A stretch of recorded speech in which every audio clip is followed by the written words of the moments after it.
Hello, adventurer. It's good to see you. You have made it to the morning grind. Welcome, welcome. It's the live stream at the beginning of the Geekverse, where we talk about all types of topics in geekdom, gaming, and fantasy, with an emphasis on being constructive and creating the things that we want to exist in the world. It's all on the grind, Sizemore. Can't be too fine, can't be too coarse. That's exactly right. There are a lot of adventures to be had today. Dungeons to explore and monsters to slay, and who knows what a random encounter might send our way. That's why we have to prepare, so settle in now for the morning grind with your favorite beverage in hand. Tea?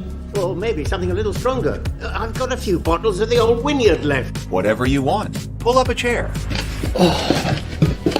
Dude. If you're feeling fancy, how about a cappuccino? Or a frappuccino? Or how about an espresso? Just tea, thank you. Sounds good to me, Gandalf. Whatever you want. I'm just glad you're here. Everyone is welcome. You can just watch if you want. You don't have to worship anything you don't want to worship. Thank you, Mike. But be forewarned. Sometimes we get really strange characters around here. Wait, what's that you say? Why can't you come and be a part of the stream? My wife would disown me. Oh no, I bet she'll be fine with it. Come on in. Am I scared for my safety? No. What are we supposed to do? Everybody do the secret handshake.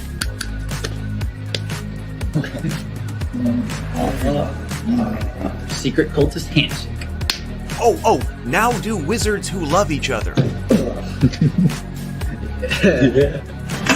This, my friend, is a science. I still don't have gifts, but it's fine. It's all on the grind, son. Can't be too fine, can't be too coarse. Dude, this would be a sick place to bring the band. Indeed it would be, Dave. It really would. I'm seeing more people coming in. Welcome, glad to have you here. Oh look, here's someone new. Is this the cultist meetup? Yes it is. Come to hang out? Please accept me. I have nothing else. Okay, we accept you. Everyone's welcome here. Brought some snacks. Well, that makes things even better. You want some coffee?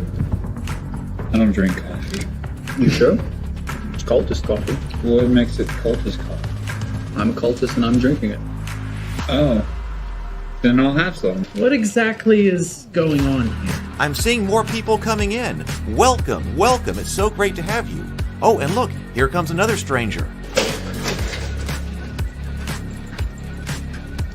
Can we help you? Yes, fellow cultists. I could really use some food. Oh yeah? Welcome. We have donuts. Oh, it's me. I'm glad I'm here. I'm sure you have a few questions for me, though. What's your name? Who do you work for? What god do you worship? Great questions, Rob. I'm Steve King, and I worship Nyarlathotep. No, not really. I'm just Heath, and I won't be worshiping anything this morning. But I will be your host. Welcome to the office. We're going to have a great time. I've got my coffee ready, because now it's time for the morning grind. If you could become a fish, that would be amazing. Then I could command you with my mental fish powers. Good morning. Good morning, everybody. Hey, I'm here. I didn't exactly get reset in the way that I wanted to yesterday, but I am here. I hope that you had a good day. Yesterday, let's see, who all is here? You know, my coloring is wrong. I noticed that yesterday.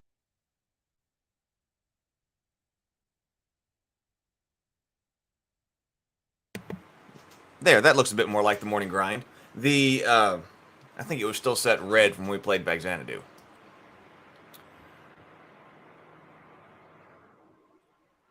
Good morning, Stray. Good morning, James. Let's see.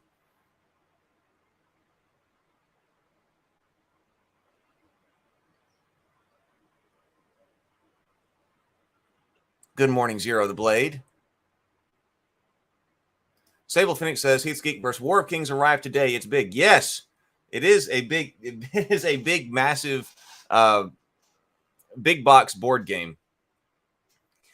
And that was the very first one that my brother and I did. You know, you have no idea about the realities of manufacturing. You have no ideas about shipping or anything like that. You say, hey, let's sit down and do a board game. If you try to do a board game, don't do War of Kings as your very first game, because yes, it's a big game. It's got lots of components and things like that. There's a lot to learn from the manufacturing side of things. Oh, thank you. Amazing packing job too. I was really impressed with that and the speed of shipment. Well, it's the warehouse I've got them sitting at. That's the warehouse guys. But yes, they are good. I'm very glad.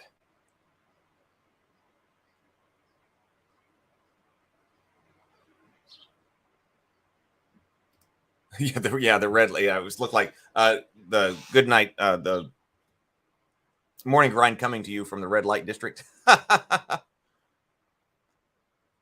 Okay, lots of things, or kind of probably like a miscellaneous kind of thing today. So I do want to take a look at some more of the Blades in the Dark. So as was being discussed on the Ravenkeep Discord server, that apparently what I had was the quick start guide also was something like kind of like a preview or something like that, which I didn't really realize. I thought the quick start guides are generally a good thing to start with for conversations like these, but it was actually like before the game was fully finalized or something. So there is Sable had put out a link to basically like the OSR or something like that. The SRD for it online. So we're going to take a look at that because we weren't quite finished with that yesterday. So we might as well go ahead and continue to look at that today. And we'll look at it from the context of the SRD. So this should be more current stuff. I bet a lot of stuff is similar though, and basically the same. The innovation that goes on there. But let's see. Also, there's today, I'm going to start running games. I'm going to start running online games today. I've got a schedule here, but I wasn't quite ready. Okay, first of all, let me, I'm going to post this link right here. If you want to play Hero Quest today, there's a Hero Quest sign up form right there. So go ahead and click that link right there if you want to play. I'm going to start, I believe I'm going to start at 12 o'clock, 12 o'clock noon Central Time. Where's my schedule? Because I was making up a schedule yesterday to get us ready. So let's see.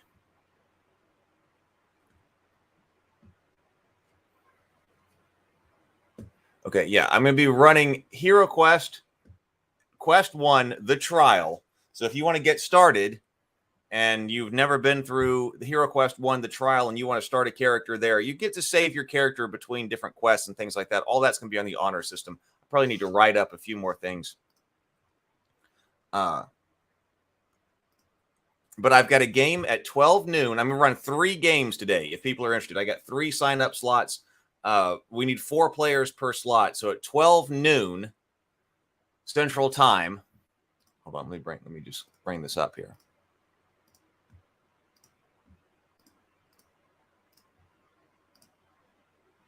Here's my schedule.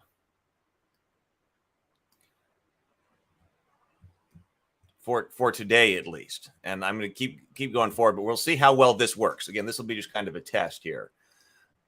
Sunday, August 20th. So that's today, right? Yes, that's today. 12 noon, Hero Quest 1, The Trial. I'll be Zargoning it. I guess we should put like expected time. I mean, most people know how long it takes to play Hero Quest. But I suppose, actually, I was thinking that this morning. That's probably something else that we need to put in here. But, if we're doing something like the RPGs later on, let's say our target's something like 3 hours. But estimated time, the trial, different Hero Quest games are a bit different in length.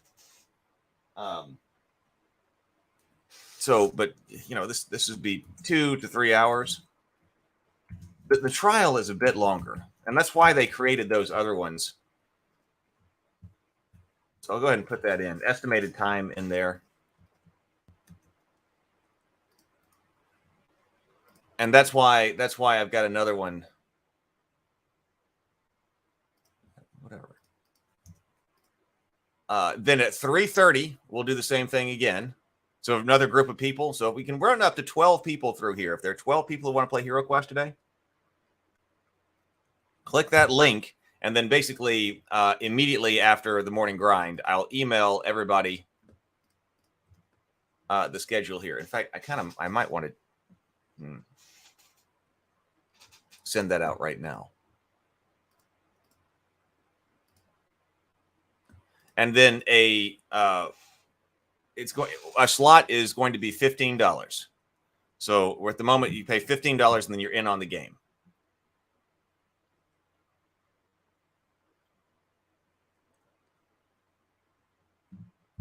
We'll see how that works. And then, so we got 12. So if you want to get started playing Hero Quest, and then later on, we'll just start opening up more. And then perhaps other players will be able to Zargon, or, I actually had more interest on the forum about potentially people running Zargon and running the Zargon games, running games as Zargon than I thought.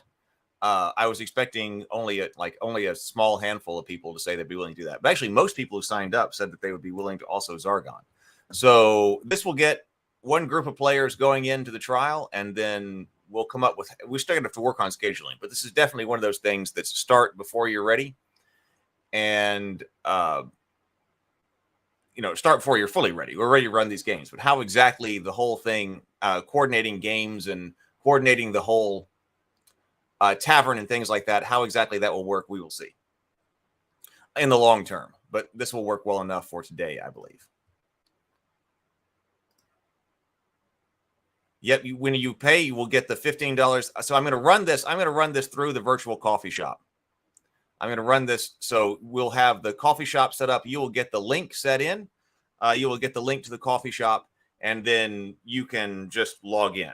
Right now, I can have up to 10 people simultaneously in the coffee shop. So if you also want to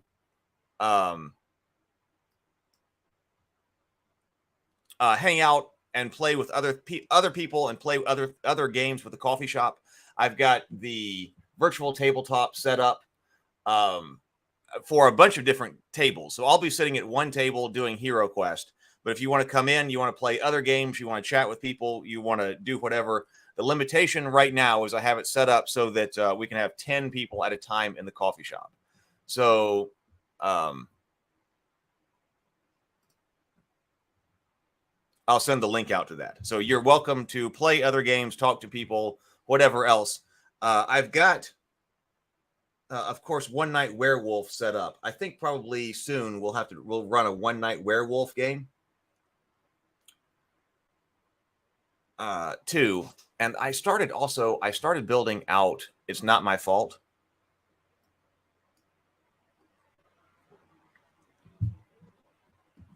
The time, I give her this timer up here. I was practicing with this timer, seeing what this timer was like for the purposes of maybe doing the RPG where you have a certain amount of time up there and play testing that. So the timer does work. So I did load in It's Not My Fault. And this is the Fate.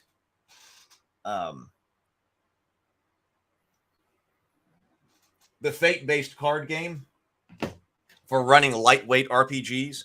The only thing that I haven't put in yet, so this isn't quite ready, but I haven't put in the dice yet. I need to be able to roll Fate dice here. And once you can roll Fate dice here, that's pretty close to being done, except for you need some way to take care of, I need Fate dice put in here, and the characters also need to have a place to mark their stress. So this is close, but not quite right. But one issue that does come up is that because there isn't a like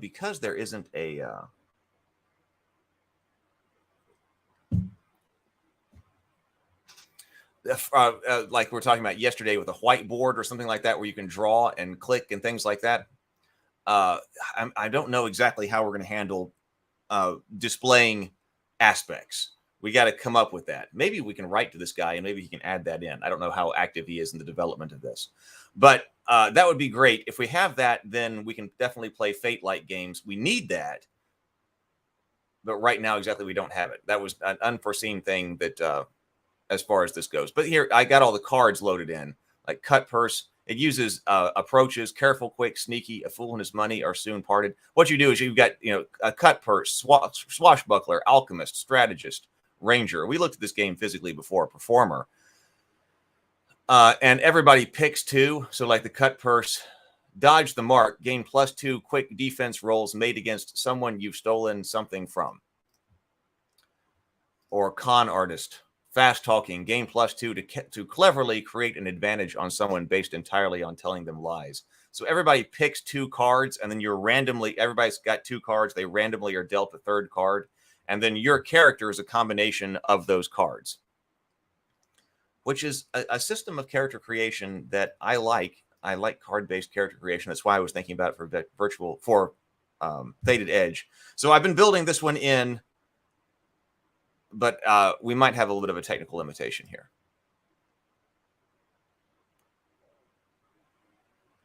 Lady of Pain says, playing cards IO can host a card deck, but can each player's seat have a copy of that entire deck? Yeah, sure. You can have it. Yeah, I mean, if you've got a deck of cards and you need, you've got 6 players and you need 6 copies of that deck, yeah, every player could take a whole deck. Robert says, we have persistence, navigable maze generator on the fly with new rooms crashing into older rooms, without new rooms crashing into older rooms. First room description appended to prompt when you re-enter coordinates. Very cool.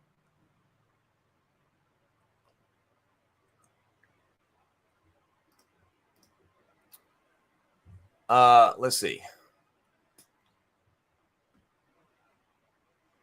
What else do we need to say here?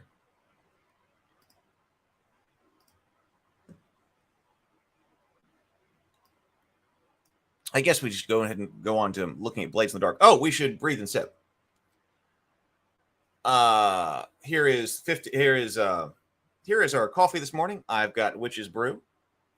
Let's all breathe and sip. 2 deep breaths in and breathe out. Here we go.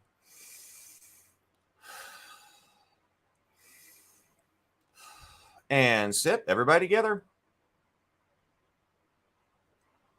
All right, there we go. So like Sable, what is it that we need to look at? Do you know what we need to look at specifically here with Blades in the Dark? What things specifically should be called out based on what we were looking at yesterday?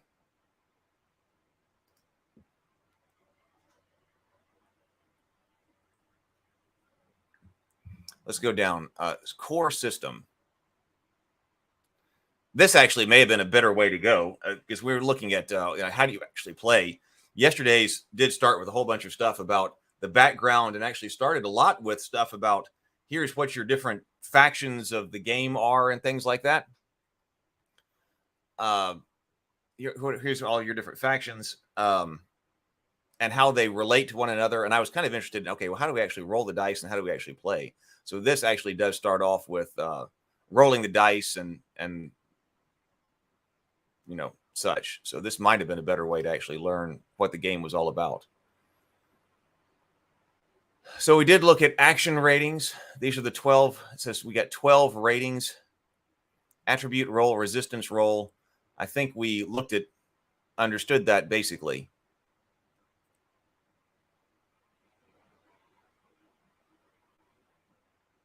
Each attribute resists a different type of damage. If you get stabbed, so our attributes are insight, prowess, and resolve. There are 3 attributes. I believe that probably changed up from last time.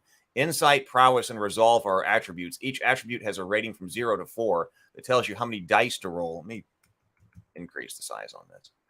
How many dice to roll.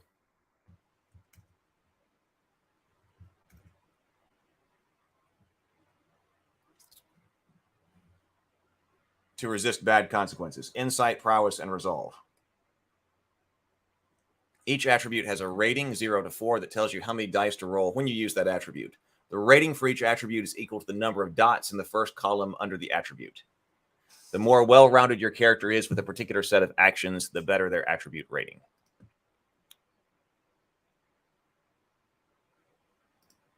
Sable Phoenix says, honestly, this is much more a step-by-step to learning the game, but it wouldn't take too long to just start at the top of the list and go through it all in order.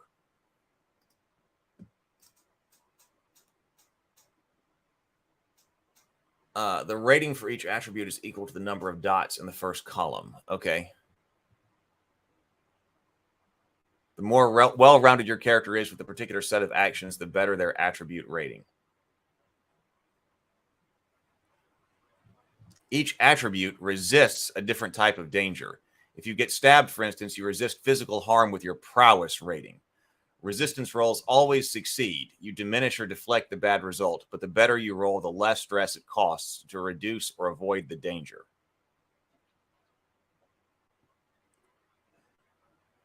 When the enemy has a big advantage, you need to make a resistance roll before you can take your own action. For example, when you duel the master sword fighter, she disarms you before you can strike. You need to make a resistance roll to keep hold of your blade if you want to attack her. Or perhaps you face a powerful ghost and attempt to attune it with control of its actions.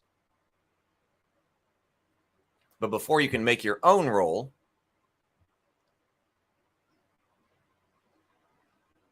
you must resist possession from the spirit. The GM judges the threat level of enemies and uses these preemptive resistance rolls needed to reflect the capabilities of especially dangerous foes. So insight, prowess, and resolve, these are our attributes here. This character has a hunt action rating of 1. Their insight attribute rating is 1, the first column of dots. They also have prowl 1 and skirmish 2. Their prowess attribute rating is 2.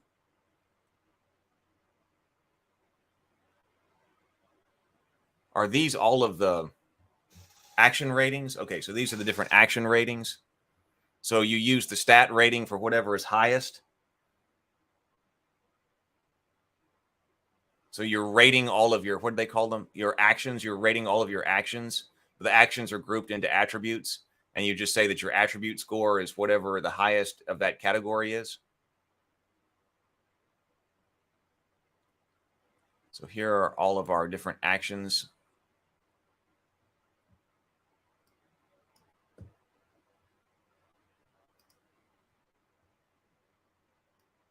Stress and trauma.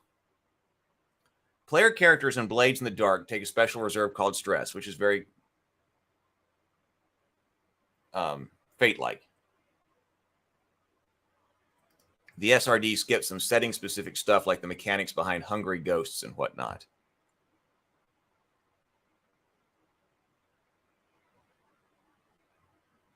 Not sure why the resolve isn't labeled, but the resolve rating is 3 there.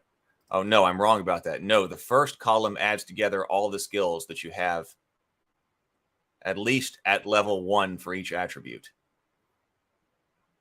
The first column adds together all the skills you have at least at level 1.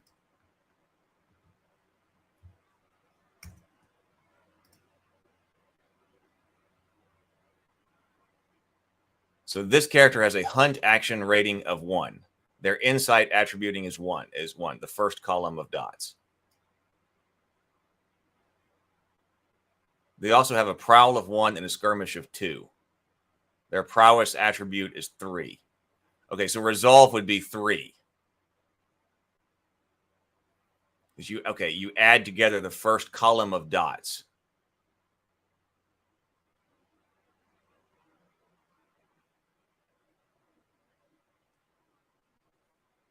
Resistance rolls always succeed. When the enemy has a big advantage, you'll need to make a resistance roll before you can take your own actions. You need to make a resistance roll to keep hold of your blade if you want to attack her. So what was that saying? Okay. The rating for each attribute is equal to the number of dots in the first column under that attribute. Okay. The more well-rounded are. So if you're experienced in a bunch of different kinds of actions, then that's increasing your stat attribute.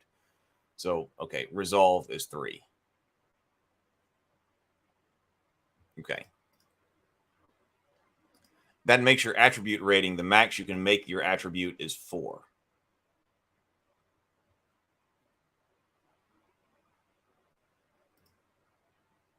Sable says, that's why there's a black line dividing the first skill dot from the rest of them. Yeah, okay, that makes sense. So being better at attune or better at command or better at sway wouldn't change your resolve from being just 3.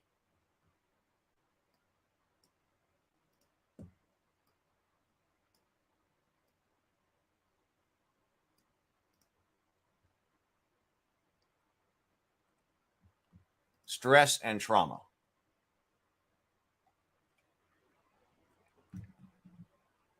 So characters in Blades in the Dark have a special reserve called stress. When they suffer consequences they don't want to accept. But there's no fate point in here, but this is kind of interesting, like that I read. There's no fate-like point, but stress, I think of fate when I hear stress. They suffer a consequence they don't want to accept. They can take stress instead. I know it's at times you could give up a coin, one of your fate points. Like if something's about to happen to you that you don't want to happen to you, you give up a fate point. But in this case, you're taking stress in order to avoid the consequence. I'm going to think about that too, because it said that basically they were like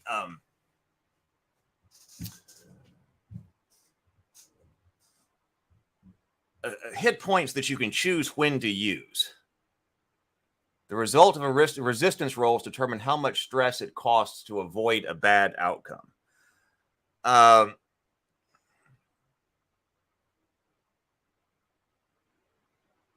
mean, this is interesting too. The result of the resistance roll determines how much stress it costs to avoid a bad outcome.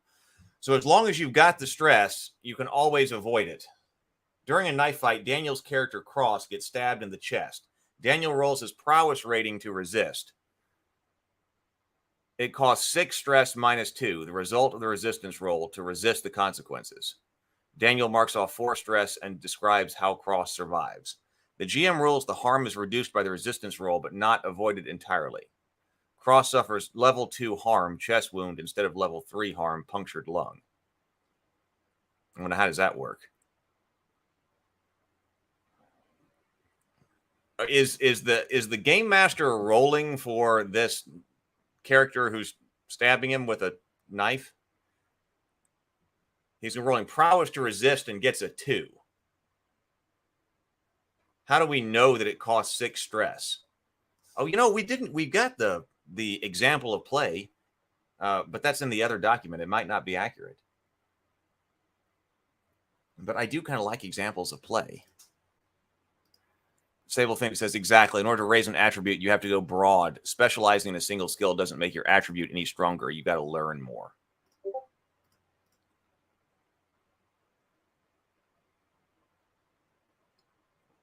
You can use stress to push yourself for greater performance. Each bonus you choose below, take 2 stress. Each can be chosen once for a given action. So you can use stress to push yourself for greater performance. Each bonus you choose below, take 2 stress. Each can be chosen once for a given action. Add +1 to your roll. This may be used for an action roll or downtime roll or any other kind of roll where extra effort would help you. Add +1 level to your effect. So we had to roll. I mean, this is pretty common. This also made me think of Cortex, but I don't think that we talked about this yesterday. Because you've also got a system in the Cortex RPG where you are rolling. It's like damage, but you've got that effect die. So lots of places, which I suppose makes sense. We have the attack roll, and then we have a defense roll. Attack roll, and then a damage roll. Index card RPG generalizes that, so you have the roll and then the effect roll. Cortex, you roll, and then you have the effect die. Add +1. So we've got, you can push yourself. For each bonus you choose below, take 2 stress. Each can be chosen once for a given action. So 2 stress. How many stress do you start off with? Did it say 6 or something like that? If you want to increase the die to roll, or your effect, or take action when you're incapacitated. Hey, Vincent. Vincent says, important to mention that you never take stress without choosing to do so. Oh, no, you start with 0 stress? Okay. So you've got to figure out how to get stress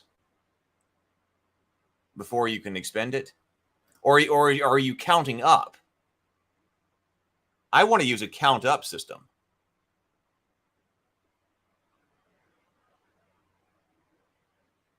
Yeah, when the PC marks their last stress box, they suffer a level of trauma.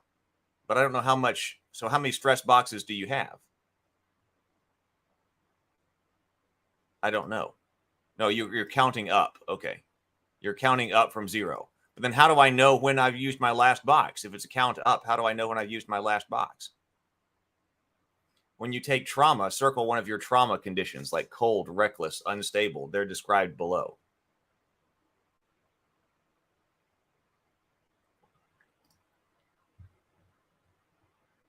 You have to look at a character sheet.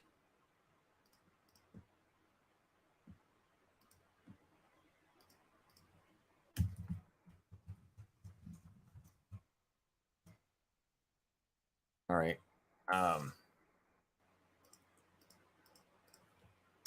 Oh, let's just can you just see one of those over here? Blades in the Dark. Character sheet. Downloads for Blades in the Dark. Core play sheets here.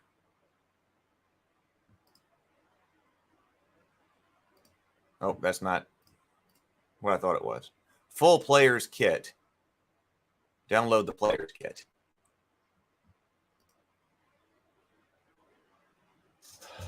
Okay, so in this game we've got a bunch of different character sheets. So we've got different types of, this is different, like basically character classes, I guess.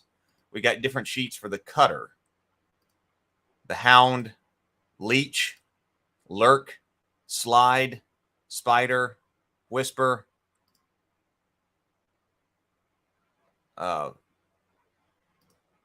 Assassins, Bravos, Cult.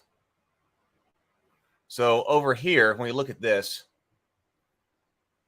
okay, Cult, that's one of our favorite things. So let's start with this. Name, reputation, layer, deity. Alluring, so choose 2 features: alluring, cruel, ferocious, monstrous, radiant, sinister, serene, transcendent.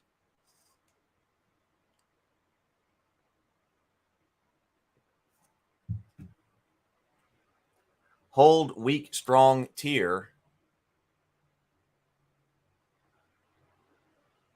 I don't understand what this is. So we got layer here, sanctuary, turf.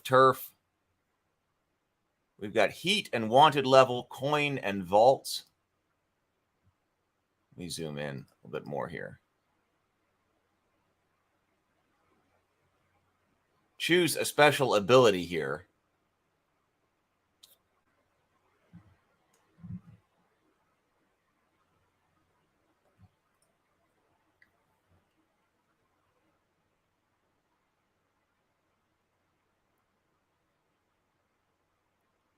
I don't see stress. Now we go over to the Hawkers. No, nope. Nope. Crew XP. I don't see your stress boxes over here.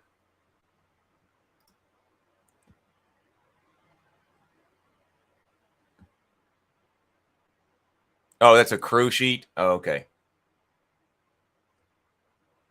Whisper. Oh, so this is a character sheet right here. Okay, I guess that makes more sense.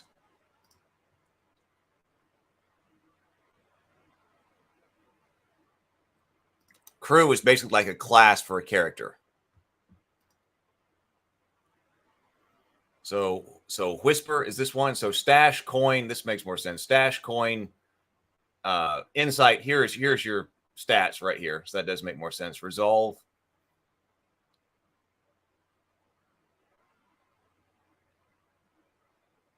Here's our stress right here.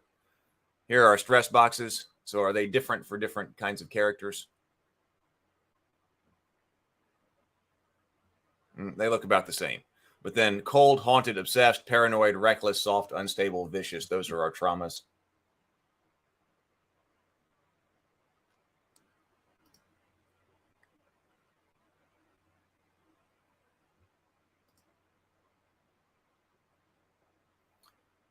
Okay, bonus die.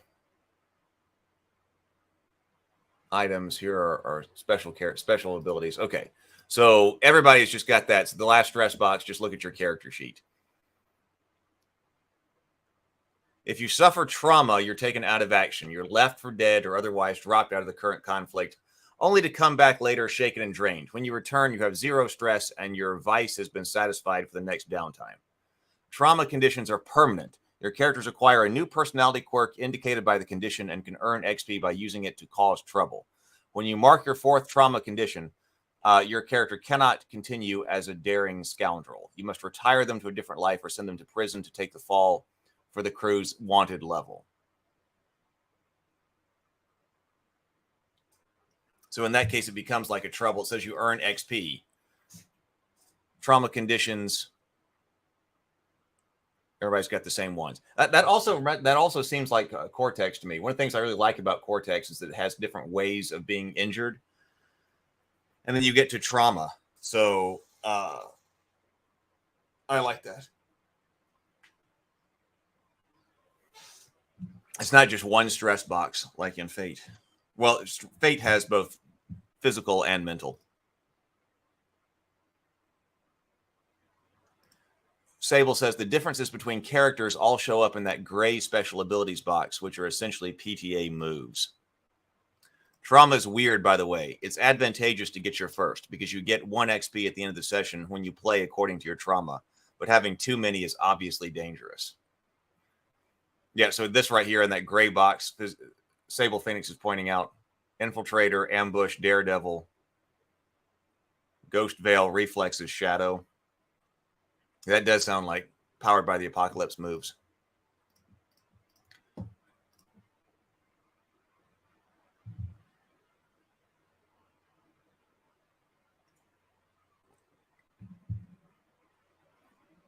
Okay, trauma conditions. All right, got that. Okay, we were talking about clocks last time as well.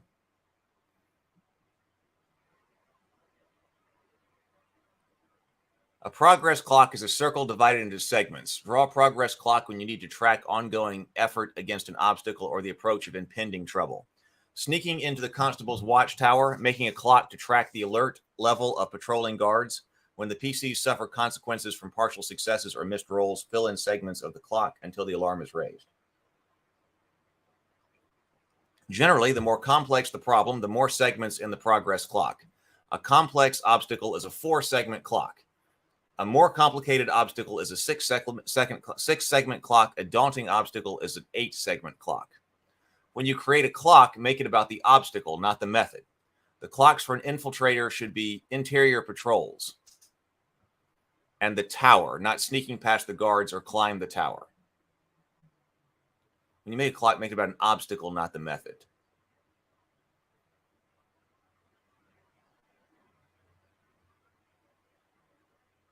Simple obstacles, danger clocks, racing clocks. Okay, we looked at a bunch of different clock types yesterday.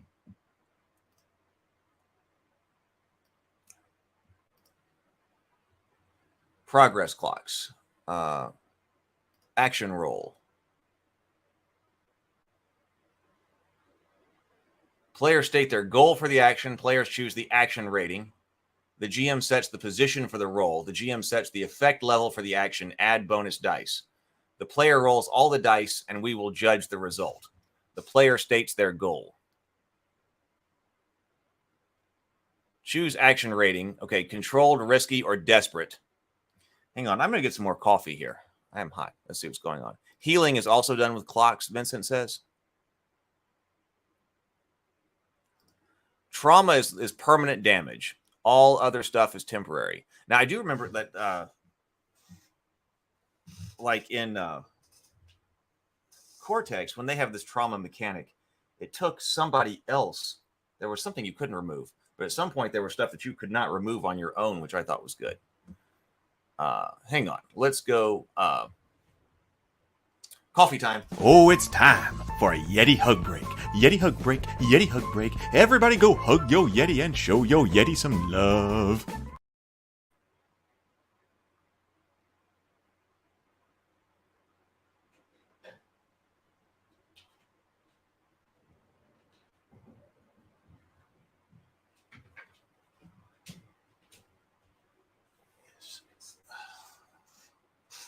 All right. Let's see here.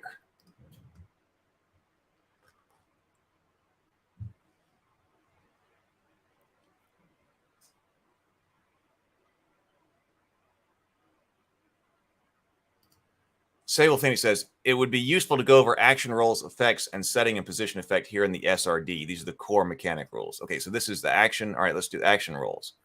All right. Healing is the same way in Blades. It's much harder to heal yourself than to heal others. You have to also get NPCs to heal you. All right, let's do it. Let's do it. Let's do that. Okay, when a character... Action roll. When a player character does something challenging, we make an action roll to see how it turns out. An action is challenging if there's an obstacle to the PC's goals that's dangerous or troublesome in some way. We don't make an action roll unless the PC is put to the test. If their action is something we'd expect them to simply accomplish, then we don't make an action roll. Each game group will have their own ideas about what challenging means. This is good. It's something that establishes the tone and style of your Blade series. To make an action roll, we go through 6 steps. In play, they flow together somewhat, but let's break down one down here for clarity. The player states their goal for the action. The player chooses the action rating. Okay, the player sets the position for the roll. The GM sets the effect level for the action. Add bonus dice. The player rolls the dice and we judge the result. The player states their goal. Your goal is the concrete outcome your character will achieve when they overcome the obstacle at hand. Usually the character's goal is pretty obvious in the text, but it's the GM's job to ask and clarify the goal when necessary. You're punching him in the face right now. Okay, what do you want to get out of this? Do you want to take him out or just rough him up so he'll do what you want? I like that. Choose what you're trying to accomplish. Are you trying to kill this guy or just rough him up? I like that. We talked about that when we were talking about Faded Edge action design.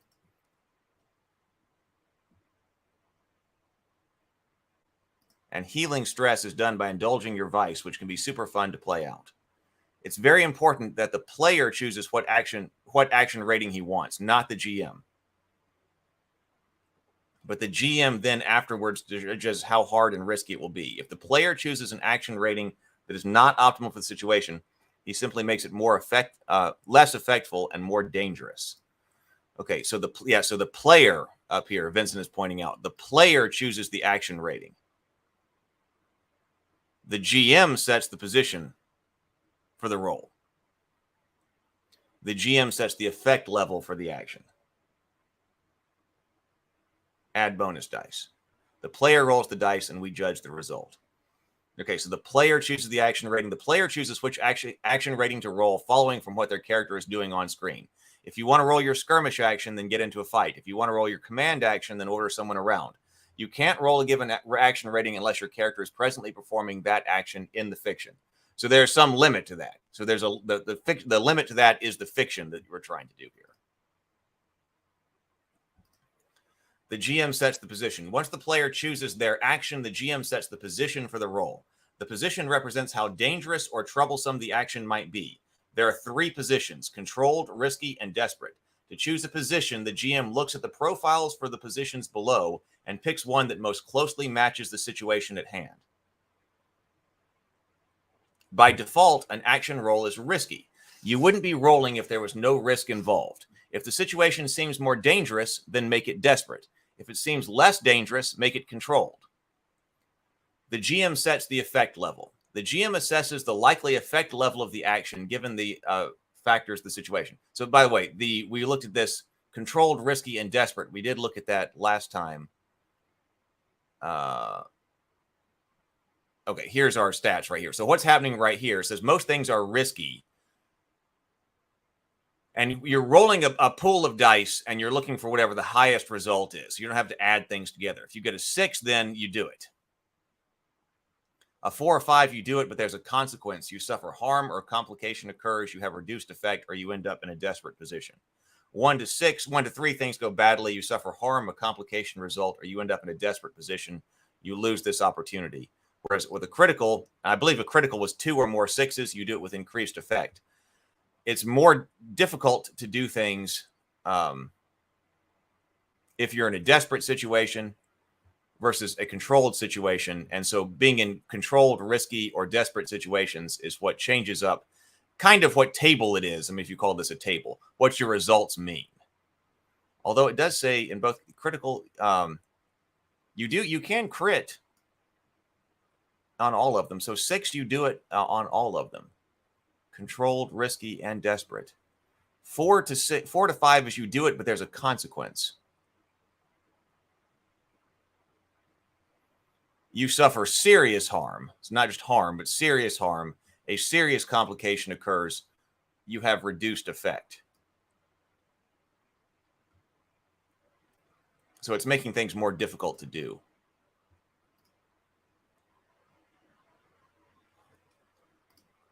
If you want, for example, to fight using somebody else, then that skirmish in a dirty fight, it will be harder than using skirmish.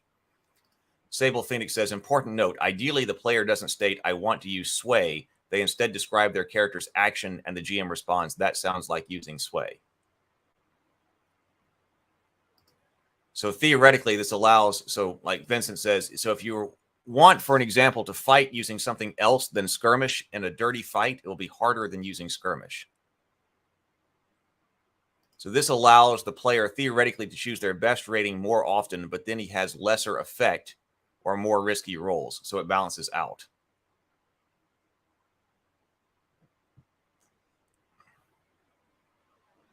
Yeah, your position never changes the roll, just the effects of the roll.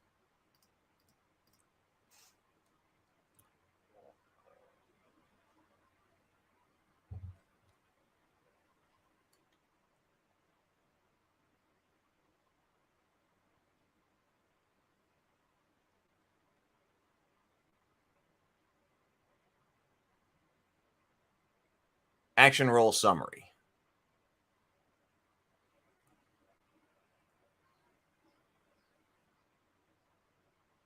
Okay, wait, so we hadn't gone through that or not. Okay, so roll the dice, and we were still way up here.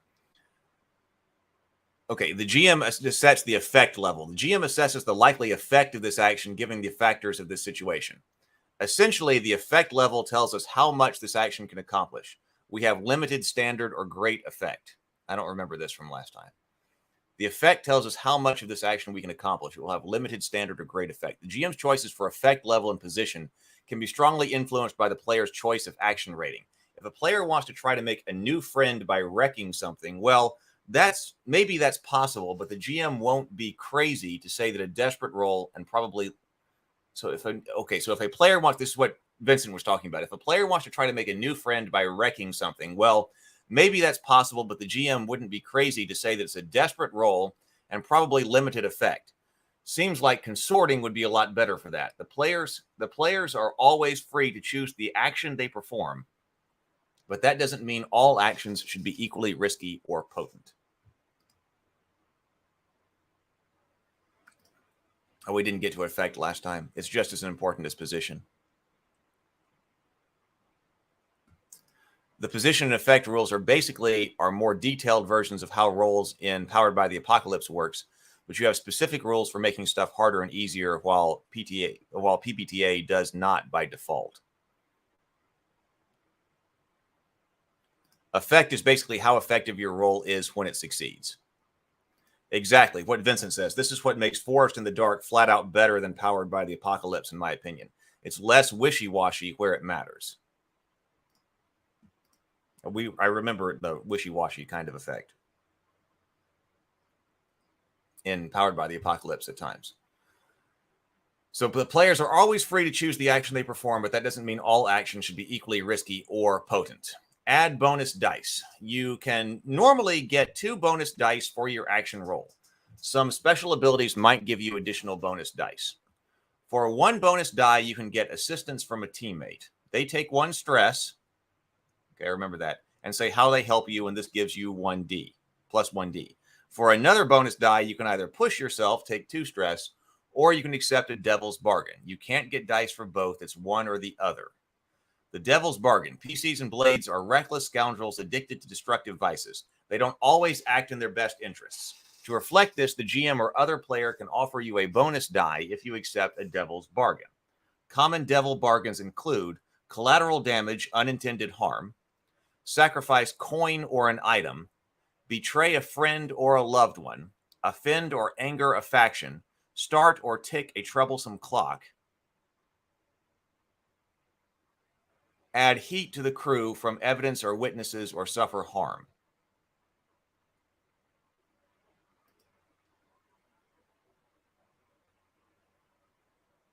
Vincent says, so position equals consequences for failure and effect equals how good it is when it succeeds.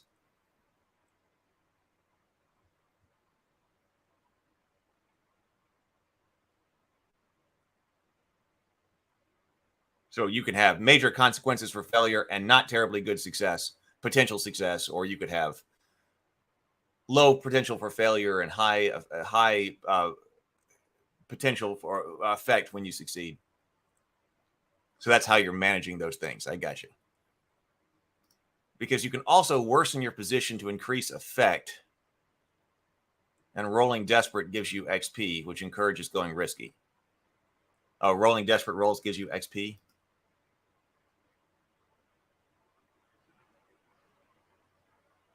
So the devil's bargain occurs regardless of the outcome of the roll. You make the deal, pay the price, and get the bonus die. The devil's bargain is always a free choice. If you don't like one, just reject it or suggest how to alter it so you might consider taking it. You can always just push yourself for that bonus die instead. If it's ever needed, GM has the final say over which devil's bargain are valid. So once the goal, action rating, position, and effect have been established, add any bonus dice and roll the dice pool to determine the outcome. See the sets of possible outcomes by position in the table. The action roll does a lot of work for you. It tells you how well the character performs as well as how serious the consequences are for them. They might succeed at their action without any consequence on a 6. They might succeed but suffer consequences on a 4 or 5, or it might just all go wrong on a 1 to 3. But remember, you're rolling multiple dice and checking for the best one. On a 1 to 3, it's up to the GM to decide if the PC's action has any effect or not, or if it even happens at all. Usually the action just fails completely, but in some circumstances, it might make sense to be more interesting for the action to have some effect even on a 1 to 3 result. Each 4 to 5 and 1 to 3 outcome lists suggested consequences for their character. The worse your position, the worse the consequences are. The GM can inflict one or more of these consequences depending on the circumstances of the action roll. PCs have the ability to avoid or reduce the severity of consequences they suffer by resisting them. When you narrate the action after the roll, the GM and players collaborate together to see what happens on screen. Tell us how you vault across the other rooftops. Tell us what you say to the inspectors to convince her. The GM will tell us how she reacts. When you face the red/duelist, what is your fighting style, etc.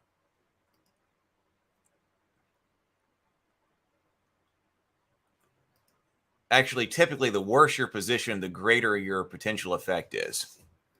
And yes, what Vincent says, you can voluntarily worsen your position and take consequences to get greater effect. The real challenge in running Blades of the Dark, it seems to me, is how high the improvisational load on the GM is. It does sound that way. To me, that's what makes it so attractive, though.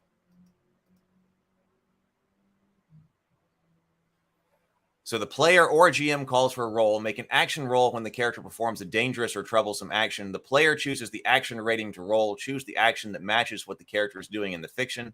The GM establishes the position and effect of the action.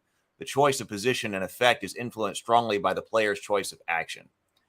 Add up to 2 bonus dice, assistance from a teammate, push yourself, or accept a devil's bargain.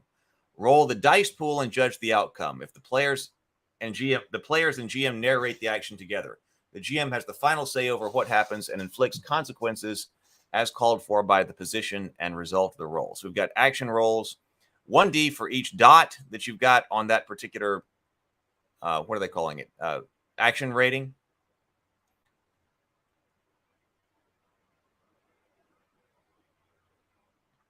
Controlled, risky, desperate, double duty rolls. Since NPCs don't roll for their actions, okay, NPCs do not roll for their actions. I was wondering how we got that. So that helps us out right here. An action roll does double duty. It resolves the action of the PC as well as any NPCs that are involved. The single roll tells us how these actions interact and which consequences result. On a 6, the PC wins and has their effect. On a 4 to 5, it's a mix. Both the PC and the NPC have their effect. On a 1 to 3, the NPC wins and has their effect as a consequence on the PC. Good morning, Brett. But it is, okay, so I guess there's an improvisational load during the game, but Sable says, I'm a very low prep GM and tend to create most stuff on the fly. Good morning, Brett.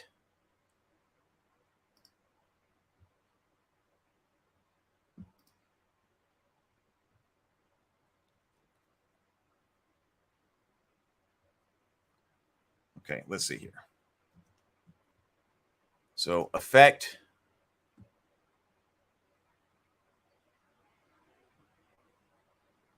So anyway, here's trading position for effect. After factors are considered and the GM has announced the effect level, a player might want to trade position for effect or vice versa. For instance, if they're going to make a risky roll with standard effect, the most common scenario generally, they might instead want to push their luck and make a desperate roll, but with great effect. This kind of trade-off isn't included in the effects factor because it's not an element the GM should assess when setting the effect level. Once the level is set, though, you can always offer the trade-off to the players if it makes sense in the situation.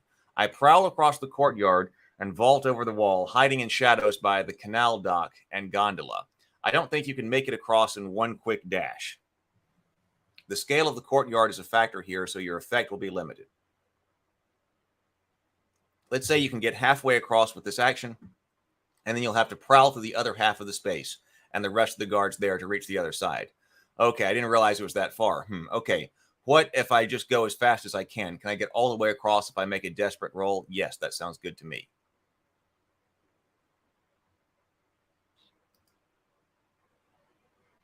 All resolution mechanics fall onto the players, Sable says. This makes things a lot faster in this way. Vincent says, in practice, a normal roll can take relatively long because choosing to push yourself and take the devil's bargain for trading for position for effect can take a while for the players to decide. Yeah, we're not going to a grid, right? This is all theater of the mind. Well, that's what I wonder, too. What Vincent is saying. In practice, a normal roll can take relatively long because choosing to push yourself and taking a devil's bargain or trading position for effect can take a while for the players to decide. I was wondering about that. This seems because the adjudication of the action. So there's actually some other things in here, too, but this is a lot to adjudicate a single action. But then it says the NPCs are not rolling 2. This is taking into account both.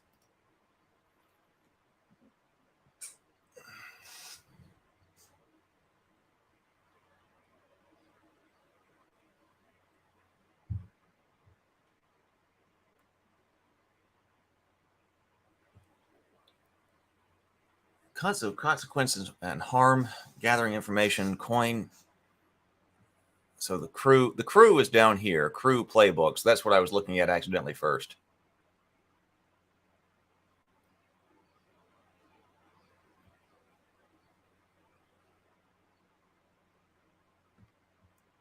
But we do character creation, character playbook, the crew playbook, the score, planning and engagement.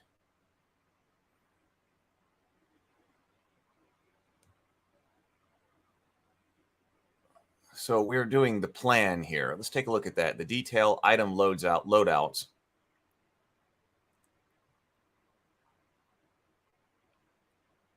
Let's take a look at this briefly. Your crew spends time planning each score. They huddle around a flickering lantern in the lair, looking at scrawled maps, whispering plots and schemes, bickering about the best approach, lamenting the dangers ahead, and lusting after stacks of coin. But you, the players, don't have to do the nitty-gritty planning. The characters take care of that off screen. All you have to do is choose what type of plan the characters have already made. There's no need to sweat out all the little details and try to cover every eventuality ahead of time, because the engagement roll detailed below ultimately determines how much trouble you're in when the plan is put into motion. No plan is ever perfect. You can't account for everything.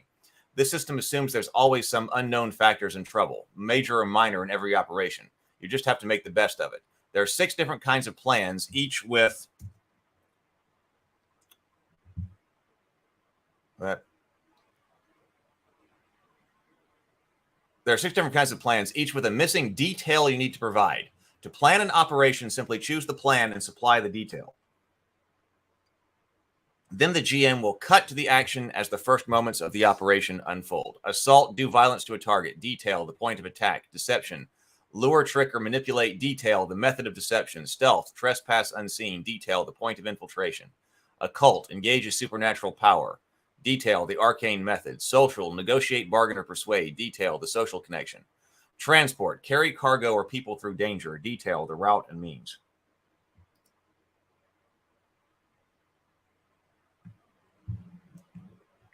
James asks, does anyone noirified this system for a 1920s prohibition mobster setting?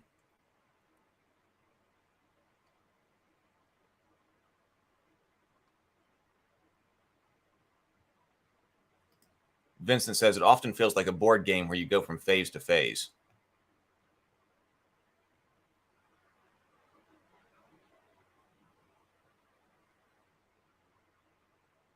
A crew is like a shared character sheet for all the players. And there are tons of tables to create scores randomly. What you're going over? Sable Phoenix says the overhead on the GM is extremely heavy, but at the same time, it's all like pieces of a clock. One thing moves, another thing moves, and the other thing, so it's not complicated.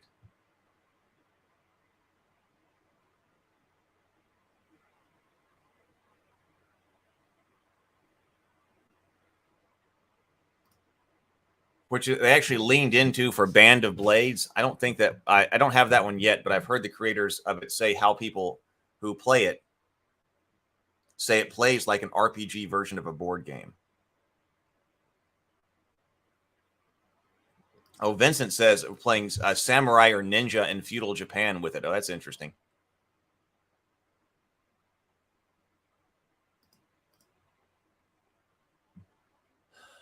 Item loadouts. Okay, so the detail. Okay, when you choose a plan, you provide the missing detail, like the point of attack, social connection. If you don't know the detail, you can gather information in some way to discover it. Item loadouts. After the plan and detail are in place, each player chooses their character's load. This indicates how much stuff they're carrying in the operation. They don't have to select individual items, just the maximum amount they'll have access to during a session. I wanted more information on that. So we're not doing individual items. We're just looking at how well loaded out you are, which could be something that we want to do in like a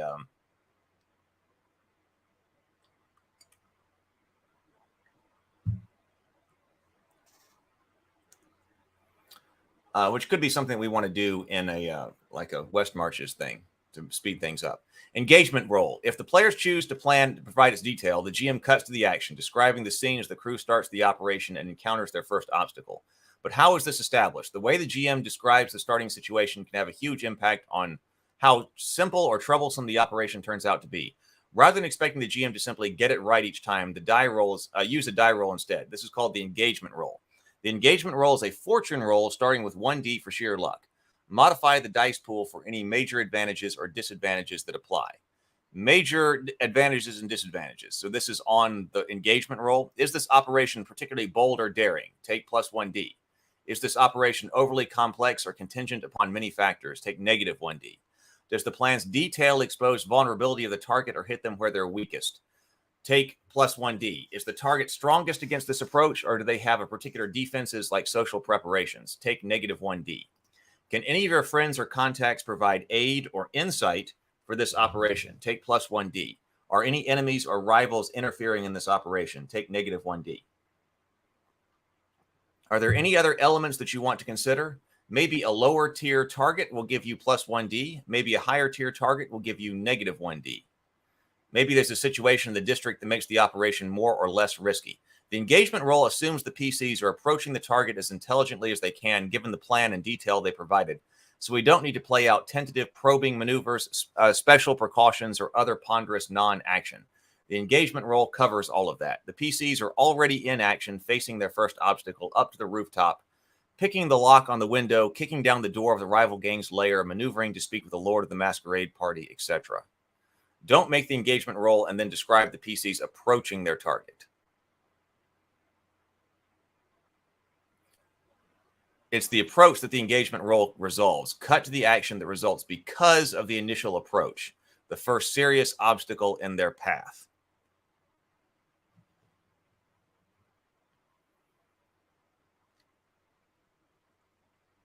Critical, exceptional result. You've already overcome the first obstacle and you're in controlled position for what comes next. Good result. You're in a controlled position when the action starts.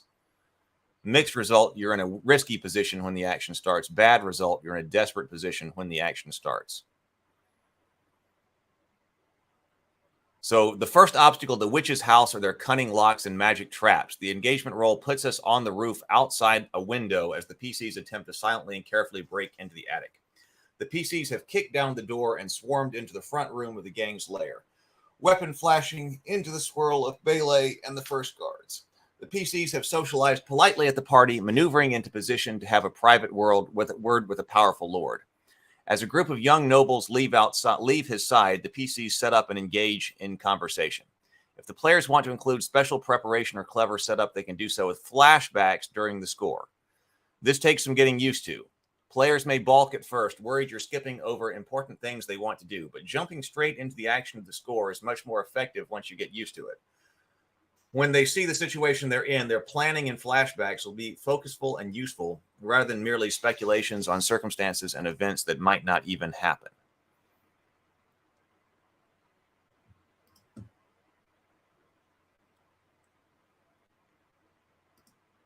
The engagement roll is freaking genius. It's simple and so effective.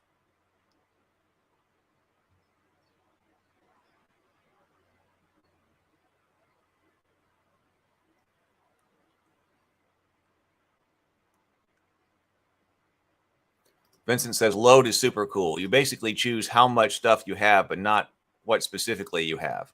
And when you need something, simply state that you have it. Much like flashbacks, you determine what your character bought with you at the moment. Come up against a locked safe, mark off your equipment slots, and now you have a safe cracker kit. By choosing your loadout, you can also change how you play. Light load basically looks like you would not be prepared. Medium load makes it look like you're prepared, and heavy load is going to war. So every NPC can see at a glance how high your load is, and some roles can be modified by it. Light load means you can blend in easier and are lighter, while heavy load may aid your intimidation.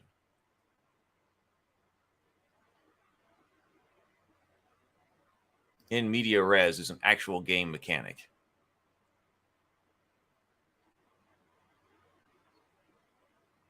The genius, yes, but also very high load for the GM. You have to basically come up with a fly for a situation based on the role, which takes practice to do well. Yep, if you're not comfortable with a ton of improv, GMing Blades in the Dark may not be for you.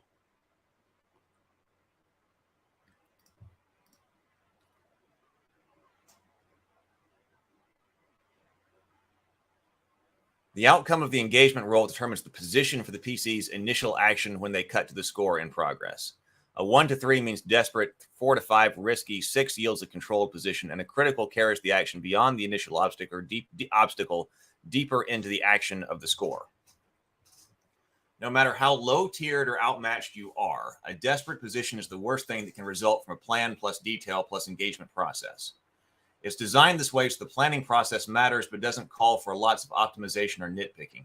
Even if you're reckless and just dive in and take your chances, you can't get too badly burned. Plus, you might even want those desperate rolls to generate more XP for the PCs, which helps to bootstrap starting characters into advancement.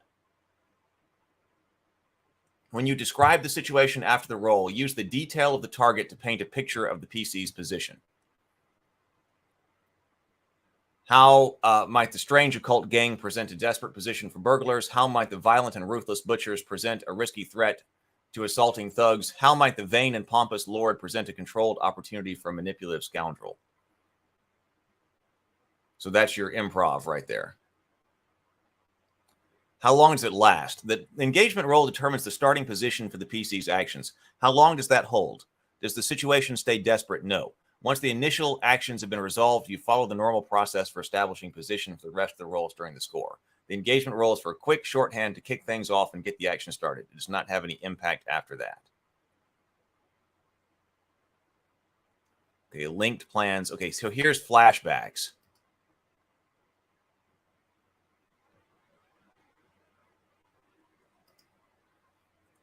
The rules don't distinguish between actions performed in the present moment and those performed in the past.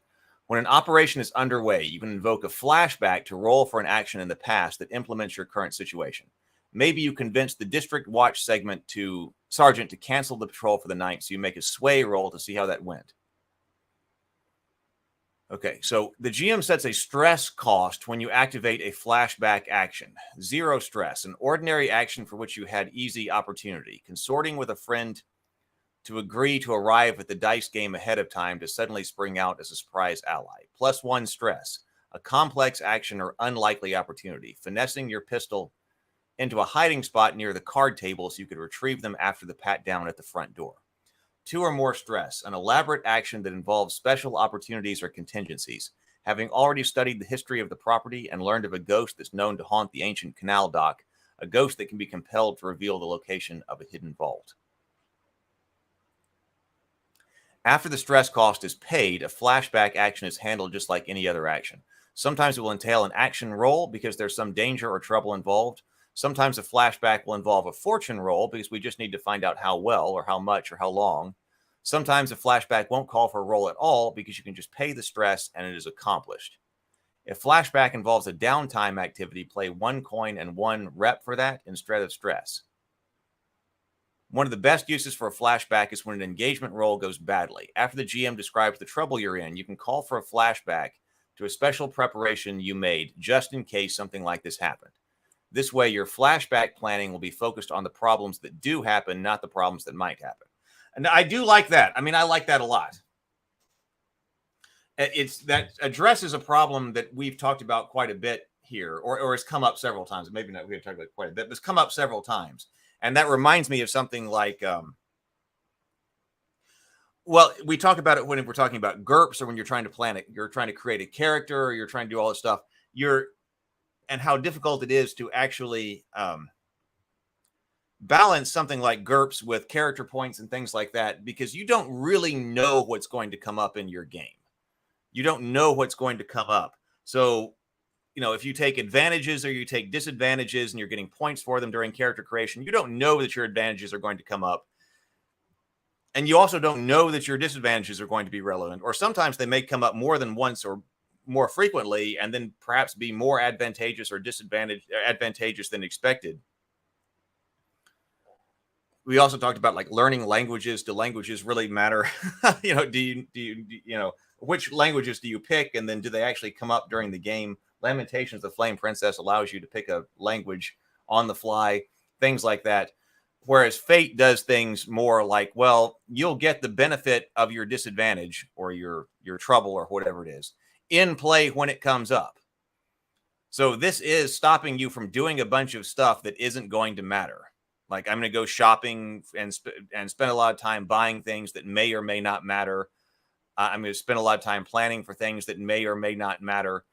I like putting things in the game like this. I really do. I like putting things in the game. When they come up in the game, if they come up in the game, then resolve them and then take a bonus or a penalty or whatever.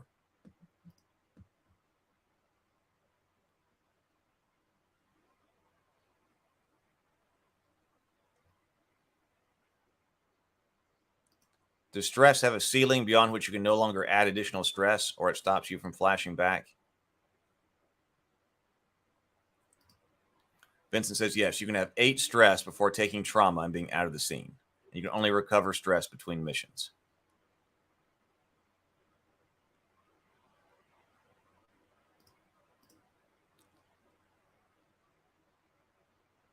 So a flashback isn't time travel. It can't undo something that just occurred in the present moment. For instance, if an inspector confronts you about recent thefts of occult artifacts while you're at the ladies' party, you can't call for a flashback to assassinate the inspector the night before. She's here now questioning you. That's established in the fiction. You can call for a flashback to show how you intentionally tipped off the inspector so she would confront you at the party, so you could use that opportunity to impress the lady with your aplomb and daring. Flashback examples. I want to have a flashback to earlier that night where I sneak into the stables and feed fireweed to all their goats, so they'll go berserk to create a distraction for our infiltration. Ha, nice. Okay, that seems a bit risky dealing with ornery goats and all. One stress. Should I roll prowl to sneak in and plant it? Nah, the goat stable security amounts to a stable boy who's usually asleep anyway. You can easily avoid their notice, so it just works. Yeah, and not so fast. When you want the distraction to hit, let's make a fortune roll to see how crazy the fireweed goat maneuver gets. 3 dice. Or alternatively, the engagement roll is a 2. It looks like a desperate situation for you. Okay, so you're inside the gang's compound at the docks, slipping up through the shadows next to some huge metal storage tanks. But then all the electric lights go on. The big metal warehouse opens the door, and you can hear a heavy wagon coming through the gate. Looks like they're getting a delivery right now, and a bunch of gang members are out to receive it. They're about to be on top of you. What do? Hang on, I want to have a flashback. Okay, for what? Something helpful? Damn, I don't know what that could be. Anyone have any ideas? Oh, what if you consorted with your Docker friends yesterday and they blabbed about the delivery, so we rigged it with a bomb. Oh man, that's hilarious, but kind of nuts. I guess too stressed for that. Sounds good, but let's make that consort roll to see if your Docker friends made any demands or complicated anything for you. Then we need to find out how well this bomb works. Who's in charge of that? I did it. I'll roll Tinker to set the fuse just right, hopefully. Giving up a score. When you give up a score, you go into downtime. Follow the phases for downtime presented in the next chapter. You usually have 0 payoff since you didn't accomplish anything. You'll still face heat and entanglements as usual.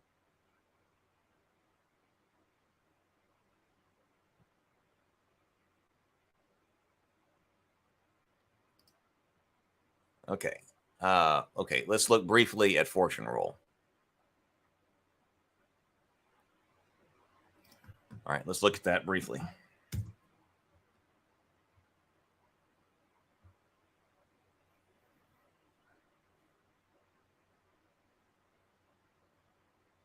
The basics. What?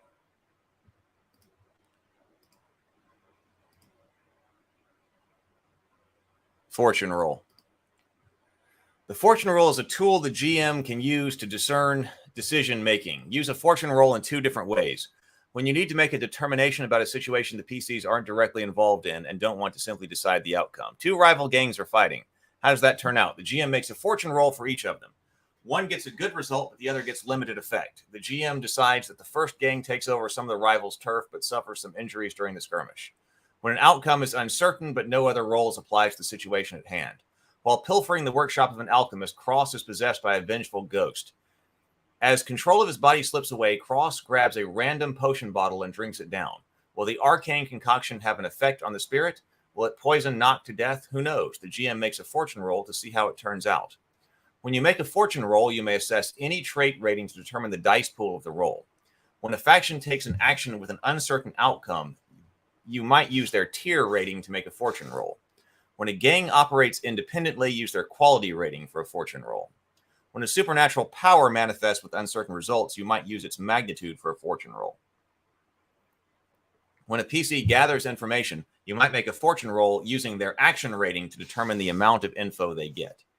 If no trait applies, roll 1d for sheer luck to create a dice pool, 1 to 4, based on the situation at hand. If 2 parties are directly opposed, make a fortune roll for each side to see how they do, and then assess the outcome of the situation by comparing their performance levels. The fortune roll is also a good tool to help the GM manage all the moving parts for the world. Sometimes a quick roll is enough to answer a question or inspire an idea for what happens next. Let's just go down here. So fortune roll is 1d for each trait rating, plus 1d for each major, -1 for each minor.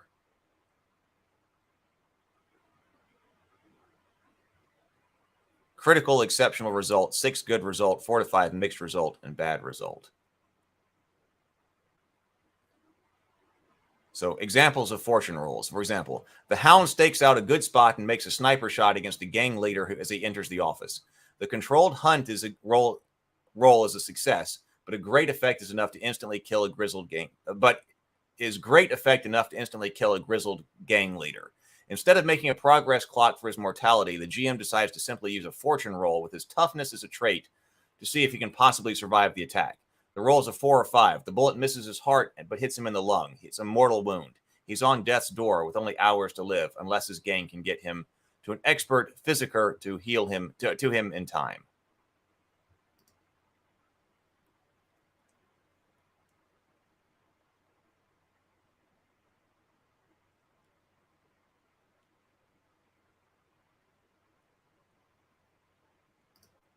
Vincent says, what makes engagements harder is the fact that we were told last time, every person you kill will ring a huge bell and sends a raven to your position, which means that a group of ghost hunters is on your ass. So killing is never without almost never without consequences.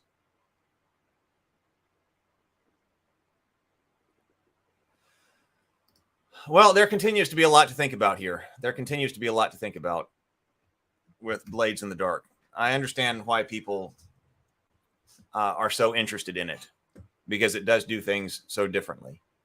I would say, yeah, so there's a lot of improv in it, but then also there is some more definite outcomes than beyond something like Powered by the Apocalypse, like Sable was talking about. So that's very interesting. Got downtime as well. Oh, they have crafting rules.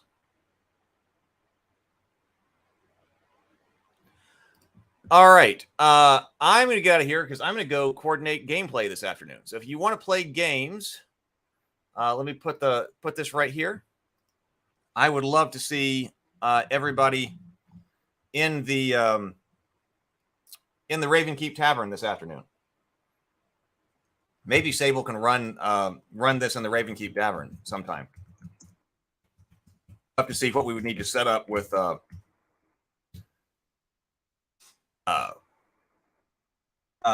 set up on like playingcards.io in order to be able to run this game. I don't know. We'll have to think about that. So here is our schedule right here. I'm going to email this out to everybody like right now, but here's the schedule right now. So this is 12 noon. Maybe I need to move this to 12:30 because it's 11 o'clock right now. In fact, I'm going to do that right now. 12:30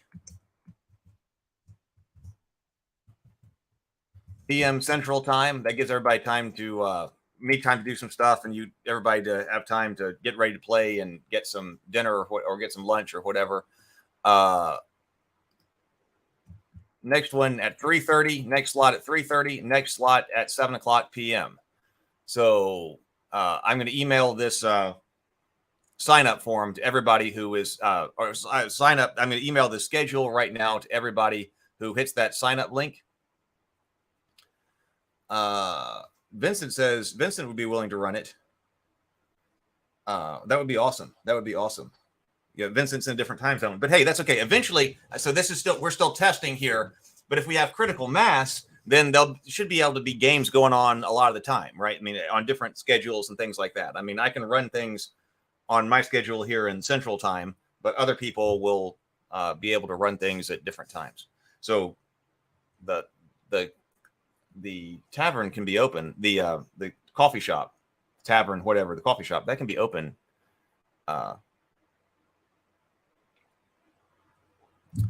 anytime. All right. So click that. If you want to sign up for one of those, click that form. Let me know you're interested. I'm going to email everybody right now and let people sign up. All right. Later. Everybody, be creative, be productive, and grind on. Later.